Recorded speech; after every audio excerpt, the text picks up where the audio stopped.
Hello students, আমি already ঘাতাংকৰ বিষয়ে কিছু কথা শিকিলো।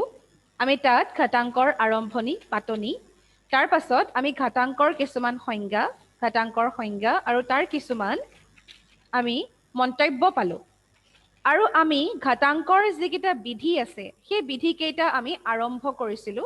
আসলতে অনুশীলনী কৰাৰ আগতে যদি আমি এইখিনি কৰি লওঁ তেতিয়া আমাৰ কি হয় সুবিধা হয়। আমি কি কৰি আছো উচ্চ গণিত নৱম শ্ৰেণীৰ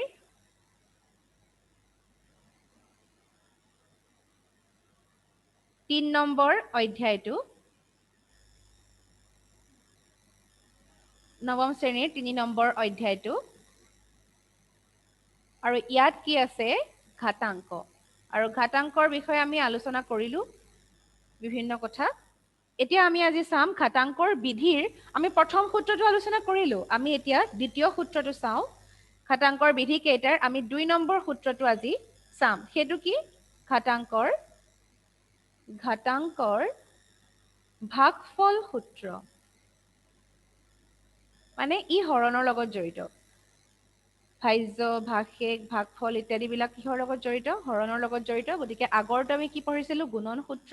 গতিকে সেইটো আছিলে পূৰণৰ লগত জড়িত আৰু যেহেতু এইটো হৈছে ভাগফল সূত্ৰ গতিকে ই কিহৰ লগত জড়িত হৰণৰ লগত জড়িত। ইয়াত কি হয় log of m/n to the base a is equal to আগতে আমি কি কৰিছিলো log of m into n কৰিছিলো। ইয়াত আমি কি কৰিছো log of m divided by n কৰিছো to the base a। তেতিয়া হলে কি হয় তাৰ উত্তৰটো log of m to the base a। যেনেকৈ m into n কি হৈছিলে log of m to the base a plus log of m to the base a। ইয়াত কি হ'ব log of m/n to the base a টোৰ ঠাইত আমি কি লিখিব পাৰো log of m to the base a minus log of n to the base a। আৰু ইয়াত এটা কন্ডিশন আছে কি m, n greater than 0। এইটো কন্ডিশন ই ফলো কৰিব লাগিব 0তকৈ ডাঙৰ হ'ব লাগিব। গতিকে এইখিনি হৈছে ঘাতাংকৰ ভাগফল সূত্ৰ। এতিয়া ইয়াক আমি কেনেকেনো হল প্ৰমাণ কৰি চাওঁ। প্ৰমাণ অবিহনে আমি এটাটো কথা সঁচা বুলি ক'ব নোৱাৰো। গতিকে এতিয়া আমি প্ৰমাণ কৰি চাওঁ। প্ৰমাণ কৰিবৰ কাৰণে আমি কি কৰিম ধৰি ল'ম বা লেট বুলি লিখি লোৱা log of m to the base a তাক আমি কি বুলি ধৰিছো x বুলি। তেনেকৈ আমি কি ধৰিম log of n to the base a আমি কি বুলি ধৰিম y বুলি ধৰিম। এতিয়া যদি ইয়াক তোমালোকে সূচকৰ আৰ্হিত লিখা প্ৰথমটো তেতিয়া হলে কি পাবা বেসটো একে থাকিব ভূমি একে থাকিব a to the power x equal to m। ইয়াৰ কাৰণে কি পাবা a to the power y equal to n। এতিয়া তোমালোকে এই কেইটাৰ এটাক 1 আৰু এটাক 2 দি ৰাখি থোৱা। তাৰ পাছত আমি কি কৰিম 1 divided by 2 কৰিম। আগতে আমি কি কৰিছিলো 1 into 2 কৰিছিলো কাৰণ আমি কি কৰি আছিলো গুণন সূত্ৰ কৰিছিলো। যেহেতু এতিয়া আমি ভাগফল সূত্ৰ কৰিছো গতিকে আমি কি কৰিম 1 হৰণ 2। তেতিয়া আমি কি পাম বাওঁহাতে আছে a to the power x আৰু a to the power y আৰু সোঁহাতে আছে m/n। আমি সোঁহাতৰটো আগত লিখি লৈছো একেটাই কথা তোমালোকে দুইটাই লিখিব পাৰা। তাৰ পাছত কি হ'ব a to the power x divided by a to the power y। এটো কি হ'ব এতিয়া m/n divided equal to a to the power of কি হ'ব x minus y। এটো আমি কৰ পৰা পাইছো সূচকৰ বিধি মতে। এটো সূচকৰ বিধি মতে যেতিয়া ভূমি একে হয় তেতিয়া হলে হৰণত তাৰ পাৱাৰ কেটা কি হৈ যায় ঘাত কেটা বিয়োগ হয়। তাৰ পাছত আমি ইয়াক যদি ঘাতাংকৰ আৰ্হিত লিখো আমি কি লিখিব লাগিব ইয়াৰ ঘাতাংকৰ আৰ্হিৰ উত্তৰটো হ'ব x minus y আৰু আমি ঘাতাংক কিহৰ লম এই m/n ৰ লম আৰু ইয়াত ভূমি কি থাকিব a। গতিকে log of m/n to the base a is equal to কি হ'ব এই উত্তৰটো মানে এই সূচক আমি যেটো পাইছো x minus y। এতিয়া তোমালোকে কি কৰিবা log of m/n whole to the base a is equal to x or ঠাইত আমি কি পাইছিলো এটো বহাই দিয়া log of m to the base a minus log of n to the base a। আমি ইয়াক প্ৰমাণ কৰিলো নে এতিয়া খুব সুন্দৰকৈ আমি ইয়াক প্ৰমাণ কৰিব পাৰিলোঁ। গতিকে তোমালোকে এইটো কৰিবা। প্ৰমাণিত হ'ল। ইয়াখিনি তোমালোকে লিখিব পাৰা ঘাতাংকৰ বিধিমতে বা ঘাতাংক লৈ এনেকৈ লিখি ল'ব পাৰা। ইয়াৰ এতিয়া পাছৰটো আমি চাম দেই। ইয়াৰ পাছৰটো কি আছে? 3 নম্বৰ যিটো সূত্ৰ আছে সেইটো হৈছে ঘাতাংকৰ ঘাত সূত্ৰ। ঘাতাংকৰ আকৌ ঘাত সূত্ৰ। ঘাতাংকৰ ঘাত সূত্ৰনো এতিয়া কি?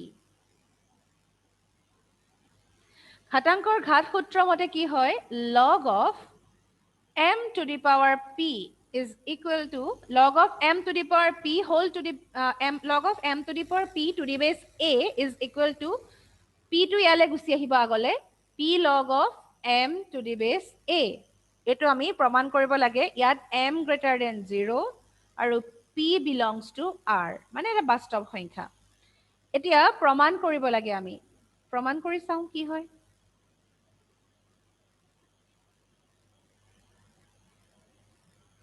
প্ৰমাণ কৰিবলৈ আমি কি কৰিম? আকৌ আমি x ধৰিব লাগিব। let log of, ইয়াৰ যিহেতু দুটা নাই গতিকে আমি log of m to the base a equal to x বুলি ধৰি লওঁ। ইয়াক তোমালোকে যদি সূচকৰ নিয়মত লিখা তেতিয়াহ'লে তোমালোকে কি পাবা? a to the power x equal to m। ইয়াক তোমালোকে 1 নম্বৰ দি লোৱা। এতিয়া আমি কি কৰিম চাবা দেই। আমি কি গম পাইছো? m equals to a to the power x। তেতিয়াহ'লে ইয়াত কি হ'ব?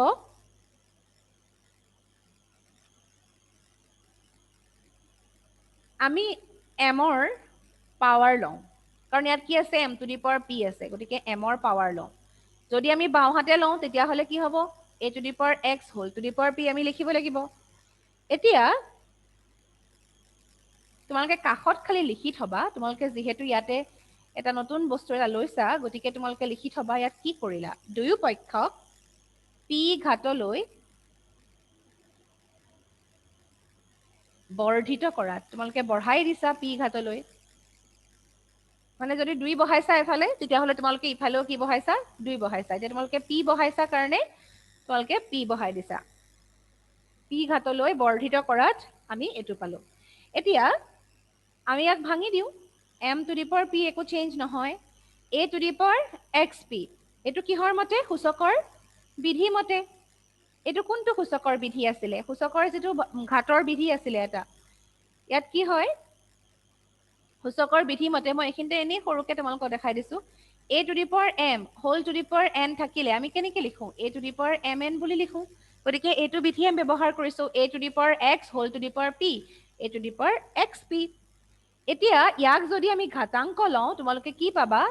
log of m to the power p to the base a equal to কি হ'ব? xp। ঘাতাংক আমি কিহৰ লৈছো? এই বস্তুটোৰ আমি ঘাতাংক লওঁ আৰু টু দি বেছ a, বেছ থাকিবই, গতিকে আমি সূচকটো ঘাতাংকৰ উত্তৰ হিচাপে পাওঁ। গতিকে আমি এইটো ঘাতাংক লৈ পেলাই পাইছো। তোমালোকে ঘাতাংক সূচকৰ পৰা ঘাতাংকলৈ নিয়া, তোমালোকে উদাহৰণত বহুত দিয়া আছে। আকৌ পিছত অনুশীলনীটো পাবা। প্ৰথমতে আমি উদাহৰণৰ আৰু ভিতৰৰ বস্তুখিনি পঢ়ি লওঁ, তেতিয়া তোমালোকৰ একেবাৰে সহজ হৈ যাব। সেইকাৰণে আচলতে কৰাইছো। গতিকে তোমালোকে ঘাতাংক সূচকৰ পৰা ঘাতাংকলৈ নিয়া, ঘাতাংকৰ পৰা সূচকলৈ নিয়া, এইটো তোমালোকৰ একদম ক্লিয়াৰ থাকিব লাগিব। তাৰ পাছত ইয়াক যদি আমি চাওঁ এতিয়া কি হ'ল? তোমালোকে কি বুলি ক'ব পাৰা? xp equal to px বুলিও ক'ব পাৰা, একেটা কথাই। আমি যদি px বুলি কওঁ চাবাচোন দেই, এতিয়া কি হ'ব?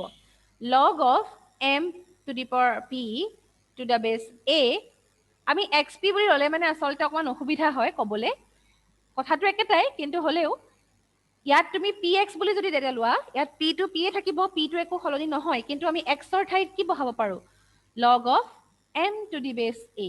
দেখিছানে? আমি যেটো প্ৰমাণ কৰিব লাগে সেইটো প্ৰমাণিত হ'লনে? log of m to the power p whole to the m to the power p to the base a, ইয়াতো আছে সেইটো, আৰু p log of m to the base a। গতিকে এইদৰে আমি প্ৰমাণ কৰিব পাৰিলো।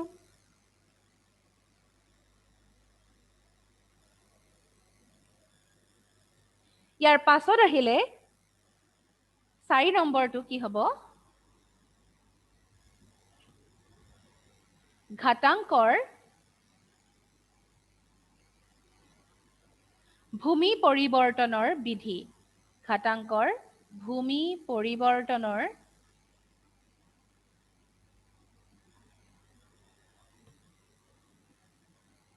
বিধি ঘাটাংকৰ ভূমি পৰিৱৰ্তনৰ বিধি এটা ইয়াক আমি কেনেকৈ লিখো log of b to the base c এবাৰ আমি কি লিখিছো বেসটো ইয়াতে আমি a দিয়া নাই আমি c দিছো কিন্তু আমি যেতিয়া ইয়াক এনেকৈ লিখিব পাৰো চাবা দেই log of b to the base a log of c to the base a আমি এটো লিখিব পাৰো log of b to the base 6 এটা আমি কেনেকেনো লিখিব পাৰো ইয়াক আমি প্ৰমাণ কৰি চালে গম পাম খালি ইয়াত এটা কন্ডিশন আছে কি a আৰু b ধনাত্মক বাস্তৱ সংখ্যা হ'ব লাগিব a, b ধনাত্মক বাস্তৱ সংখ্যা আৰু a not equal to 1 b not equal to 1 এই কেইটা ই মানি চলিব লাগিব এতিয়া আমি প্ৰমাণ কৰি চাও কি হল কেনেকেনো পালো আমি প্ৰমাণ কৰিনো চাও ইয়াতে কি হ'ব এতিয়া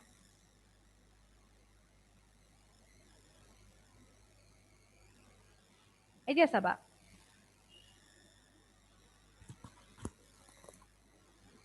let আমি কি ধৰি লম এতিয়া log of b to the base c is equals to x যদি আমি এনেকে ধৰো তেতিয়া হলে আমি উত্তৰটো কি পাম c to the base x equal to b ইয়াক আমি 1 নম্বৰ দি দিলো এটো আমি কেনেকে পালো সূচকৰ বিধিমতে মানে সূচকৰলে আমি ঘাটাংক লৈ গলো ইয়াৰ পাছত কি হ'ব আমি যদি ইয়াৰ দুইফালে যদি কি লওঁ লগ লওঁ প্ৰথমতে আমি সোঁফালৰটো এবাৰ বাওঁফালে লিখো আমাৰ সুবিধাৰ কাৰণে log of b to the base a equal to কি হ'ব log of c to the power x to the base a পালো আমি ইয়াৰ আগৰ যেটো আমি পাইছিলো তাত আমি কি কৰিছিলো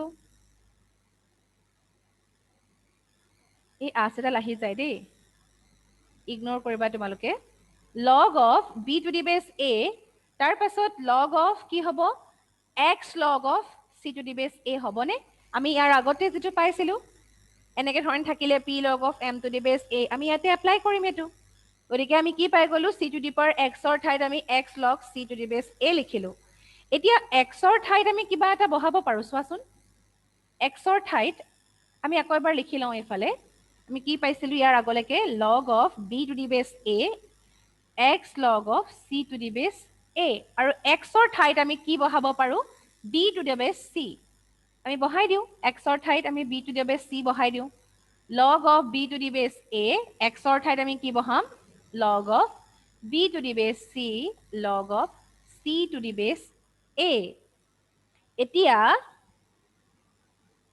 আমি কি কৰিম আমাক কি লাগে বাওঁফালে কি আছিলে log of b to the base c আমি log of b to the base c অকলশৰীয়া কৰি চাওচোন log of b to the base c অকলশৰীয়া কৰা মানে সোহাতে এটো আছিলে যে এটো এটা ই কি হ'ব বাকি কিটা এটো আৰু এটো এই c to the base a টো বাওঁফালে যদি গুছি আহে তেতিয়া হলে হৰণ হৈ যাব আমি হেতুকে কেনেকে লিখিব পাৰো log of b to the base a divided by log of c to the base a তোমালোকৰ যদি খেলিমেলি লাগে তোমালোকে গুটেই অংশটো বাওঁফালে লিখি এটো সোঁফালে লিখি আকৌ তোমালোকে এটা স্টেপ পিছত তেনেকে ধৰণে লিখিব পাৰা কোনো কথা নাই বা এনেকে লিখিলেও তোমালোকে যদি বুজি পাইছা এনেকে লিখিলেও হ'ব গতিকে আমি উত্তৰত পাই গলো নে log of b to the base c is equal to log of b to the base a log of c to the base a divided by log of c to the base a হেকাৰণে কি কৈছে ঘাটাংকৰ ভূমি পৰিৱৰ্তন আমি ভূমিটো কি আছিল c আছিল আমি ভূমি কি হলে পৰিৱৰ্তন কৰিলো a লৈ গতিকে এটো হৈছে ঘাটাংকৰ ভূমি পৰিৱৰ্তনৰ বিধি এটা ইয়াত কেইটামান অনুসিদ্ধান্ত আছে তোমালোকে লিখি লোৱা অনুসিদ্ধান্ত বা কোৰোলাৰি বুলি কওঁ আমি অনুসিদ্ধান্ত কেইটানো কি লিখি লোৱাচোন প্ৰথমটো হৈছে number 1 log of m n p p এই তিনটা যদি থাকে টু দি বেস a তেতিয়াহলে কি হ'ব log of m to the base a plus log of n to the base a plus log of p to the base a মানে গোটেই কেইটাকে আমি কি কৰিব লাগিব যোগ কৰিব লাগিব তাৰ পাছত আৰু এটা আহিলে log of mn divided by pr to the base a এতিয়া আমি ইয়াত কি কৰিম যেহেতু দুটা ওপৰত পূৰণ হৈ আছে গতিকে কি হ'ব log of m to the base a plus log of n to the base a আৰু যেহেতু দুটা হৰণ হৈ আছে হৰণ কেইটা আমি কি কৰো মাইনাস কৰো গতিকে কি হ'ব log of p to the base a minus log of r to the base a এনেকে ধৰণে তোমালোকে লিখিব পাৰা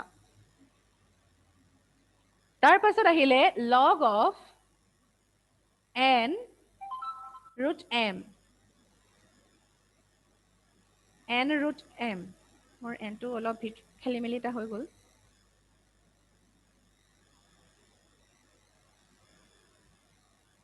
to the base a তেতিয়াহলে কি হ'ব আমি ইয়াক কি বুলি ক'ব পাৰো আসলতে log of m to the power 1 by n কাৰণ তোমালোকে চাবা যদি আমি root over 4 হয় তেতিয়া আমি কি বুলি ক'ব পাৰো 4 to the power half কাৰণ ইয়াত কি আছে 2 root মানে আসলতে square root আৰু যদি কিউব root হয় আমি এনেকে লিখো কিউব root of যেনিবা 8 তেতিয়া আমি কেনেকে লিখিম 8 to the power 1 by 3 তেনেকে যদি n root হয় তেতিয়া আমি কেনেকে লিখো 1 by n এই কথাখিনি তোমালোকে মনত ৰাখিবা গতিকে আমি এনেকে ধৰণে m to the power 1 by n লিখি আমি to the base a লিখিব পাৰো গতিকে ইয়াক কি হ'ব যদি আমাৰ m to the power p থাকুতে p log of m to the base a হৈছিলে তেতিয়াহলে এতিয়া কি হ'ব 1 by n log of m to the base a লিখি দিলে এটো আমাৰ কি হৈ যাব শুদ্ধ হৈ যাব log of m to the base a ইয়ালৈকে লিখি লোৱা তোমালোকে ইয়াৰ পাছৰ আৰু দুটামান অনুসিদ্ধান্ত আছে আমি হেইটা লিখিব লাগিব 4 নম্বৰটো হৈছে log of m to the power p to the base a to the power r যদি এনেকুৱা হয় তেতিয়াহলে আমি কি পাম p by r log of m to the base a এনেকুৱা ধৰণৰ পাম আমি তাৰ পাছত log of a to the base b equal to 1 by log of b to the base a 1 by কৰি দিলে এটো কি হৈ যায় উল্টা কৰি দিলে b টো ওপৰ গৈ যাব বেস টো তল ওপৰটো বেস হৈ গুছি আহিব তাৰ পাছত 6 নম্বৰটো হৈছে গতিকে ইয়াৰ পৰা তোমালোকে আৰু এটা কথা ক'ব পাৰা log of a to the base b into log of এই আজডাল তোমালোকে ইগনোৰ কৰিবা দেই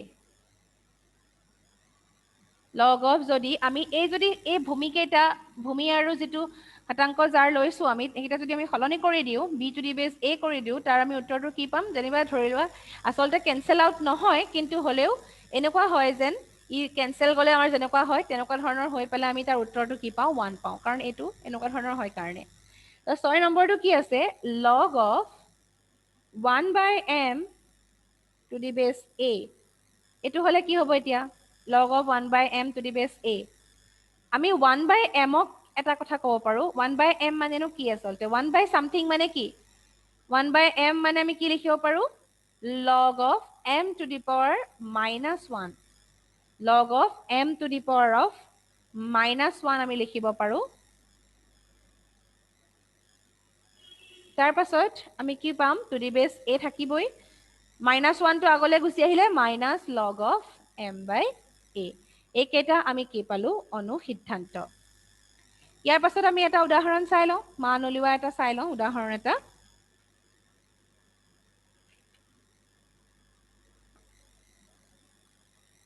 তোমালোকৰ কিতাপৰে উদাহৰণ মই কৰি দেখাইছো কেনেকে পালে আসলতে এটা মই বুজাই দিও বাকি কেটা উদাহৰণ তোমালোকে নিজে তেতিয়া কৰি চাব পাৰিবা হৈছে নে নাই হোৱা পাৰিছ নে নাই তোমালোকে টেষ্ট কৰিব পাৰিবা নিজকে এতিয়া প্ৰথমটো হৈছে মান উলিওৱা কিহৰ মান উলিয়াবলৈ দিছে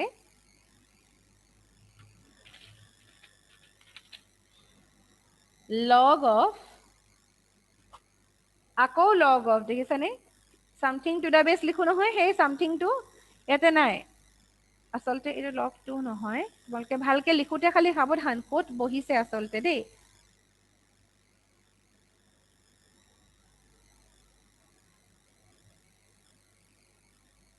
টু দ্য বেছ 3 আছে কিন্তু ইয়াত লগ অফ আকৌ এইটোৰ বেছটোহে দিয়া আছে তাৰ ওপৰত লগ আকৌ লগ লোৱা হৈছে লগ অফ 81 টু দ্য বেছ √3 মানে লগ অফ 81 টু দ্য বেছ √3 টো কিহৰ লগ লৈছে এই লগ অফ 81 টু দ্য বেছ √3 টু দ্য বেছ 2 আকৌ যদি আমি সেইটো পঢ়িবলৈ হয় লগ of log of 81 to the base √3 to the base 2 to the base 3 আমি তেনেকে ধৰণে পঢ়িব লাগিব মানে কেইবাবাৰো এই যিটো সূচকটো কেইবাবাৰো লোৱা হৈছে আমি যিটো বস্তুৰ ঘাত উলিয়াইছো সেইটো আচলতে কেইবাবাৰো লৈ পেলাই কৰিছে কেনেকে ধৰণে কৰিম আমি এতিয়া এটা এটাকে ষ্টেপ ৱাইজ যাম আমি সোঁফালৰ পৰা আহিম প্ৰথমখিনি একো সলনি নহয় 81ক আমি কি লিখিব পাৰো জানানে 81ক আমি কি লিখিব পাৰো √3 whole to the base 8 √3 whole to the base 8 মানে কি √3 মানে 3 to the power of 1 by 2 3 to the power যদি 4 কৰা তোমালোকে 3 3 গুণ 3 পূৰণ 3 পূৰণ 3 পূৰণ 3 তোমালোকে কৰি চাবা 3 3 গুণ 9 ইফালে 3 3 গুণ 9 9 9 গুণ 81 তাৰ মানে আমি 81টো কেনেকে পাওঁ 3 to the power 4 কৰিলে আমি পাওঁ কিন্তু আমাৰ তলৰ বেছটো তোমালোকে চোৱা কি আছে √3 গতিকে আমি যদি √3 কৰোঁ তেতিয়াহ'লে আমি কি কৰিব লাগিব √3 to the power 8 কৰিব লাগিব কেলে কাৰণ 1/2 আহিব তাৰ পাছতহে 8 হ'ব তেতিয়া কেনসেল আউট হৈ পেলাই 3 to the power 4 হ'ব সেইকাৰণে আমি জানি বুজি কি কৰিছো √3 whole to the power 8 কৰিছো আৰু এইটো কৰাৰ কাৰণ আছে log of √3 আৰু log of √3 আমাৰ কি হৈ যাব কেনসেল হৈ যাব সেইকাৰণে আমি কৰিছো আচলতে আমি ইয়াৰ পিছৰ ষ্টেপটো কি কৰিম জানি লৈ আমি আচলতে আমাৰ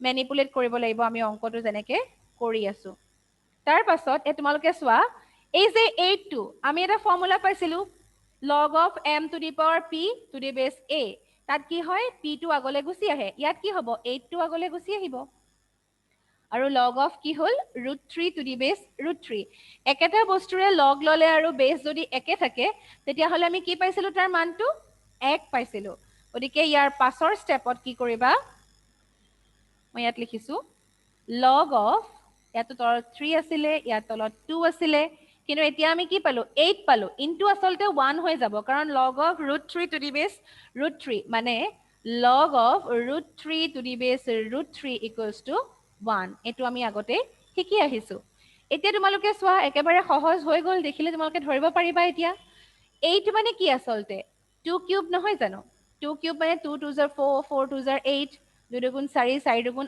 8 আমি কি পালো 8 পালো log of 2 to the power 3 টো কি হৈ যাব 3 টো আগলৈ গুচি আহিব আৰু log of 2 to the base 2 হৈ যাব তাৰ পাছত log of 3 to the base 3 হৈ যাব কাৰণ log of ইয়াত তোমালোকে যিহেতু চিনটো দিবা চিনছ বা যিহেতু log of 2 to the base 2 equal to 1 গতিকে log of 3 to the base 3 পালা আৰু log of 3 to the base 3 মানে কিমান 1 গতিকে আমি উত্তৰটো কি পালো 1 ইমান দীঘল অংক এটাৰ আমি উত্তৰ কি পাইছো চোৱা 1 এনেকুৱা হয় সাধাৰণতে আমি লগ বিলাক যদি কৰো তাৰ সাধাৰণতে উত্তৰ বিলাক এনেকুৱা 1 0 এনেকুৱা ধৰণৰ কিছুমান উত্তৰে আমি পাওঁ আমি যদি প্ৰমাণ কৰি চাওঁ গতিকে তোমালোকে ইয়ালৈকে কৰিবা আৰু তাৰ বাকি যিকেইটা উদাহৰণ আছে সেইকেইটা নিজে অলপ কৰিবলৈ চেষ্টা কৰিবা তোমালোকে পাৰিছানে নাই নিজকে টেষ্ট কৰি চাবা আমি ইয়াৰ পিছৰ ক্লাছত উদাহৰণ কেইটা আমি এবাৰ চাম আৰু তাৰ পাছত আমি অনুশীলনী